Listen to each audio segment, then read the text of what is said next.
Bismillahirrahmanirrahim. Ibn Ishaq meriwayatkan dari Umar sendiri, setelah beliau memeluk Islam, ia pun pergi bertemu Abu Jahal, iaitu orang yang paling kuat menentang Islam. Umar mengetuk pintu Abu Jahal. Apabila pintu dibuka dan melihat Umar, Abu Jahal pun berkata, silakan wahai Umar, ada apa-apa beritakah? Umar berkata, aku datang untuk memberitahu kepadamu aku telah beriman kepada Allah dan Rasulnya Muhammad sallallahu alaihi wasallam. Aku percaya kepada ajaran yang dibawanya. Abu Jahal terus menolak pintu ke muka Umar dan berkata dengan marahnya, celaka sungguh kamu dan celaka sungguh berita yang kamu bawa ini, kata Abu Jahal. Umar mengisytiharkan Islamnya. Dengan Islamnya Umar dan Hamzah radhiyallahu anhuma, tambah MA itu kan dua orang, telah membawa perkembangan baru kepada peningkatan kemajuan dakwah Islamiah di saat memuncaknya tekanan sehingga ke peringkat wujudnya beberapa usaha membunuh Rasulullah sallallahu alaihi wasallam oleh penentang-penentang Islam, terutamanya apabila mereka gagal menghalang kemarahan Islam. Berkat kesabaran menghadapi tekanan, walaupun golongan Islam tidak mampu lagi menghadapi tentangan secara berdepan, tetapi seringkali kezaliman dan segala perancangannya menjadi lubang-lubang yang menimbus mereka yang menentang Islam itu. Adalah di luar dugaan mereka berlakunya Islam Hamzah dan Umar radhiyallahu anhuma, sehingga menjadi terganggunya perancangan mereka sementara waktu, sehingga memberi nafas yang kuat kepada perjuangan Islam. Memang tepat peristiwa itu dinamakan berterus terang di peringkat kedua dalam gerakan Islam di zaman Makkiyah. Allah Ta'ala yang maha berkuasa untuk memenangkan agamanya. Allah Ta'ala boleh buat beberapa cara dalam sejarahnya untuk membaiki semula manusia di luar dugaan. Umpamanya dalam sejarah yang diriwayatkan oleh Al-Quranul Karim, bila Bani Israel berlaku zalim di Baitul Maqdis, membunuh nabi-nabi dan ulama-ulama radhiyallahu alaihim wassalatu wassalam. Yang berkuasa ialah raja-raja yang zalim.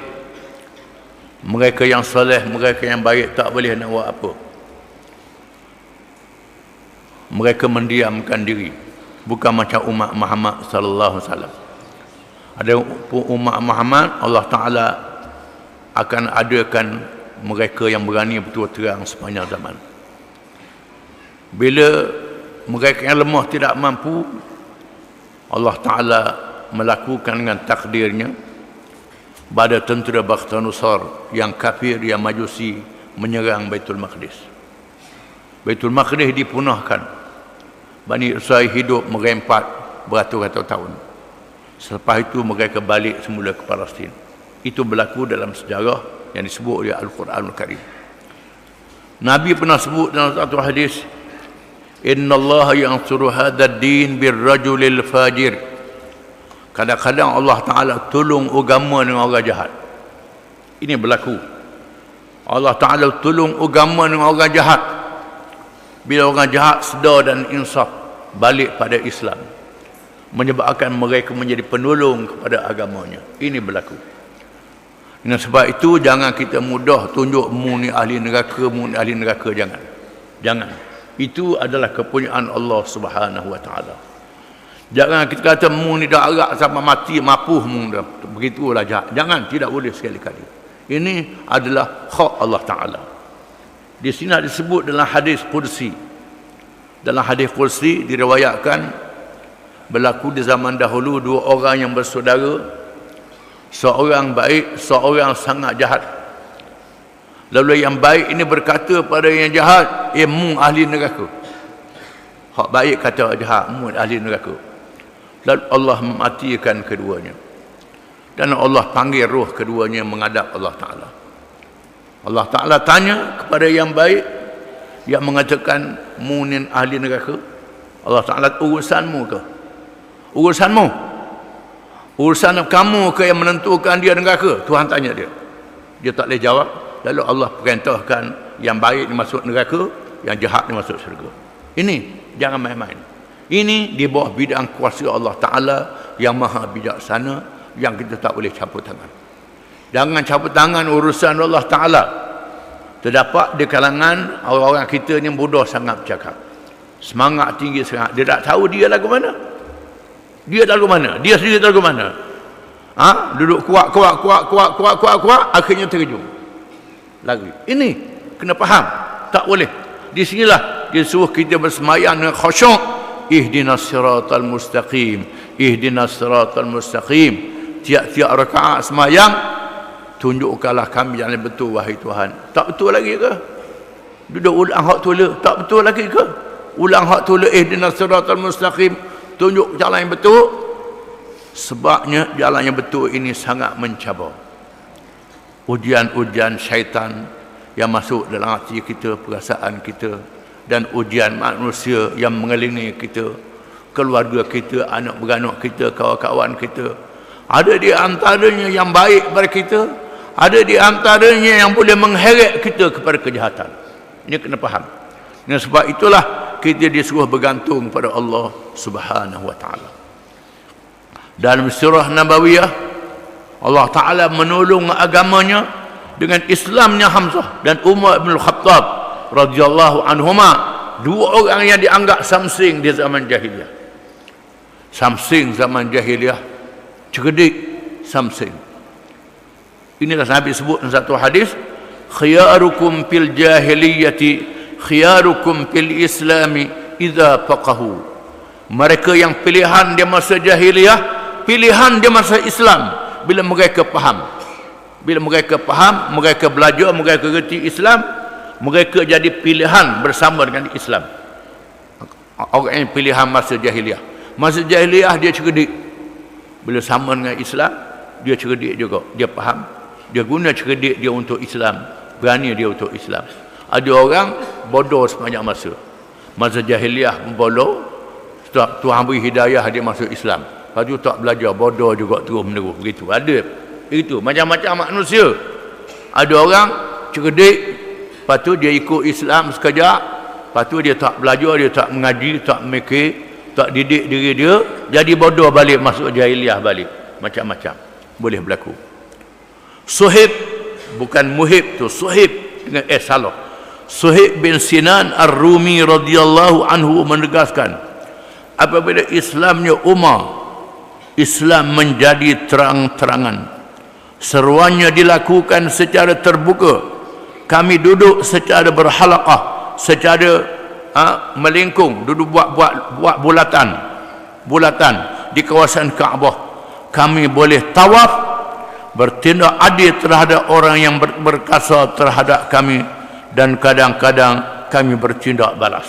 Kami pun jadi berani, kata Suhaib Rumi radhiyallahu anhu. Dari peristiwa yang berlaku menunjukkan bukan sahaja meningkatnya iman kepada orang yang telah Islam. Orang yang telah Islam jadi bertambah kuat, yang melahirkan trust yang kuat kepada dakwah, tetapi juga membawa simpati dari golongan penentang. Terdapat golongan yang menentang yang bersimpati. Ada kalangan yang menentang Islam, dia bersimpati. Yang simpati ini jadi berani. Jadi berani tunjuk simpati dia. Jadi berani. Seterusnya membawa kepada pendedahan terhadap kebatilan, yang menumbuhkan pendukung yang gigih, yang lahir dari orang-orang yang pada awalnya menentang Islam. Selepas itu berbeza di antara Islam dan bukan Islam. Berbeza di antara baik dan buruk, hak dan batil, benar dan salah. Orang boleh beza bila ada depan nampak hak ni orang Islam, hak ni orang bukan Islam. Nampak beza. Menyebabkan jadi petunjuk kalangan setengah manusia. Islamnya kedua-dua sahabat Rasulullah SAW dia antara pertolongan Allah Subhanahu wa taala. Ketika Islam memerlukan orang yang sepertinya bagi menghadapi tentangan dan cabaran yang makin memuncak. Ini pertolongan Allah kepada Nabi SAW dan sahabat-sahabat yang awal.